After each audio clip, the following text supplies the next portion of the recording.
E aí galera, aqui quem fala com vocês sou eu, Breno. Então hoje eu estou de volta trazendo aqui mais um videozão aqui pra vocês. E hoje a gente vai falar sobre o Galaxy A10, qual a data que ele vai receber o Android 11, ok galera? Porque a Samsung prometeu que ele vai receber duas atualizações, grandes atualizações, né? E uma foi o Android 10 e outra vai ser a última, que é o Android 11, pelo menos. Vai ter gente que vai estar perguntando, ele vai receber o Android 12? Não, não vai, ok, galera? Nem o A10s, só o A11 e o A12, assim, e tal. Porque eles vieram com o Android 10 de fábrica. Olha só, galera, eu queria falar logo de cara aqui pra vocês que o A10, ele vai receber, talvez, nesse mês ainda.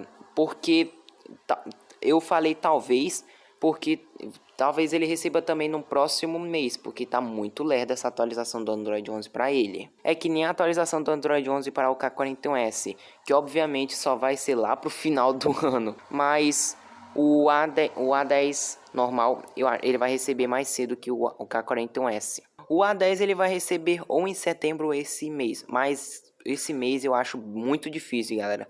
Esperem até setembro, ok? Mas se liberar a atualização para todo mundo, eu gravo um vídeo aqui para vocês. Esse vídeo foi bem rápido, ok? E o Galaxy A10 ele é um bom celular. Eu vi que ele é um bom celular, tem um bom processador demais para rodar o Android 11. Mas esse gerenciamento de RAM dele eu espero que melhore, porque é bem ruim. Mas antes, galera, deixa seu like aí antes de eu terminar o vídeo, né? Deixa seu like aí, por favor. Se inscreva no canal se gostou da notícia. Ative o sininho para não perder nenhum vídeo novo. Então é isso, comenta aqui embaixo o que você achou da notícia. Então é isso, até mais e fui.